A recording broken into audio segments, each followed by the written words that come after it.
النظر ان انا بحب وردة جدا، والله العظيم الست دي لخصت مفهوم كده مهم جدا في الانثروبولوجي اسمه الليميناليتي في جملتين. تقريبا الاغنيه دي كان توارد افكار كده بينها وبين المفكر فيكتور تيرنر. الليميناليتي زي كده ما باين في الاغنيه اللي هو الواحد مش عارف هو فين، او زي ما بيتقال عن الليميناليتي not here not there betwixt in between، ولا هنا ولا هناك، حاجه كده في النص ملهاش ملامح. وطبيعتها الليميناليتي حاجه مؤلمه جدا. يعني شوف ورده ازاي مثلا محموقه قوي كده وهي بتغني اختار لي بر وانا هرسى عليها ترسى، يعني هي اهون لها ان هو تعرف ان هم مش حبايب على الشعلقه اللي في النص دي. علاقه بقى الكلام الحب ده في الليميناليتي وفيكتور تيرنر، هو ده بالظبط الليميناليتي. فيكتور تيرنر انثروبولوجيست كبير اتكلم عن الليميناليتي في الستينات. هو اي نعم هو شهر مفهوم الليميناليتي واتكلم عنه كده وبلوره، هو اصلا الليميناليتي كان متكلم عليها واحد تاني اسمه فان جاب. فان جاب كتب حاجه اسمها رايتس اوف باساج 1909، ودي حاجه كده عظيمه. رايتس اوف باساج هنا رايتس مش رايتس الحقوق، رايتس هنا الشعائر، شعائر الباساج اللي هي الانتقال. شوف كنا في ايه وبقينا في ايه، الانتقال من حاجه من وضع الى مرحله او وضع اخر. وقسم الرايتس اوف باساج دي الى 3 مراحل: الانفصال اللي هو الواحد بينفصل عن الوضع اللي كان عليه والناس اللي ينتمي ليها، والليميناليتي المرحله اللي في النص اللي هو ولا هو بقى كده ولا لسه انضم لحاجه تانية، وثالث حاجه ان هو بينضم وبيبقى جزء كامل متكامل من وضع او من مجموعه ناس مختلفه. معظم مفاهيم الانثروبولوجي بتكون كده ايه مخصصه، يعني مثلا بيرسون هود، يعني ايه شخص اصلا بتختلف من ثقافه للتانيه. المبهر في الرايتس اوف باساج انها حاجه يونيفرسال، حاجه كده موجوده في كل الازمان والاماكن والثقافات، وانا وانت وناهد وكلنا. اقرب لكم كده مثل الواحد بعد ما يتخرج قبل ما يشتغل، فتره بقى هتشتغلي ايه، هتعمل ايه، هتقعد لنا كده عاطل مش هتشوفي لك عريس؟ الفتره دي اللي هي بقى بعد التخرج، ولا هو الشخص طالب ولا شخص موظف، دي بقى بتبقى فتره كده بشعه وربنا ما يعودها. واظن كلكم هتتفقوا معايا ان دي فتره ليمينال مؤلمه ومؤذيه جدا. هنلاقي تقريبا بشكل يومي في امثله، يعني مثلا واحده تيجي تقول ام سنجل اند ريدي تو مينجل، وهوب فجاه خطيبي حياتي وجوزي قره عيني. اللي حصل في النص اكيد مش خبط لزق كده، كان في فتره كده في النص استهبال، اللي هم ولا هم سنجل ولا هم مرتبطين. الفتره دي بتبقى ليمينال. تيرنر بيقول حاجه حقيقيه جدا عن الليميناليتي، ان المجتمع بيشوف الشخص الليمينال ده اللي هو مش عارفين له لون ده شيء بوليوتد او شيء ملوث في المجتمع. ولو فكرنا فيها هنلاقي فعلا ان المجتمع بينظر للشخص الليمينال بمنتهى القسوه. يعني مثلا لو حد كده مذبذب شويه في دين،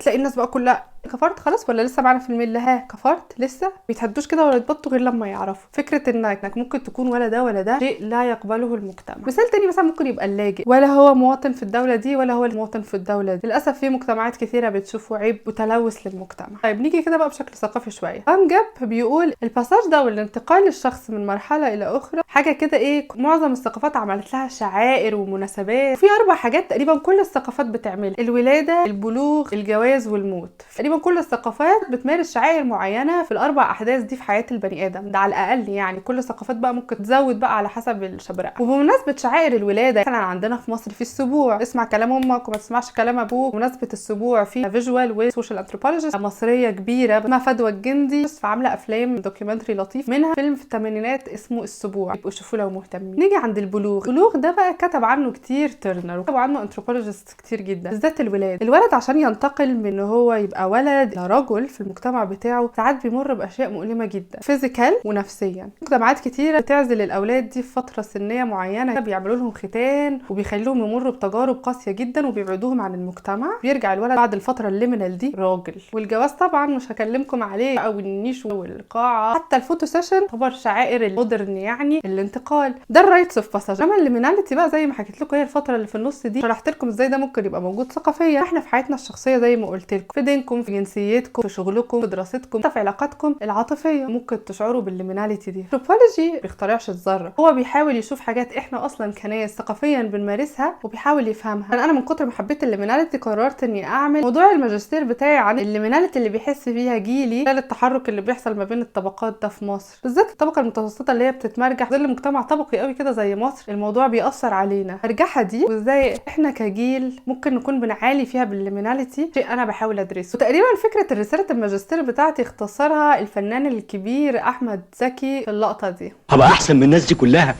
بس دلوقتي عامل زي اللي بيرقص على السلم.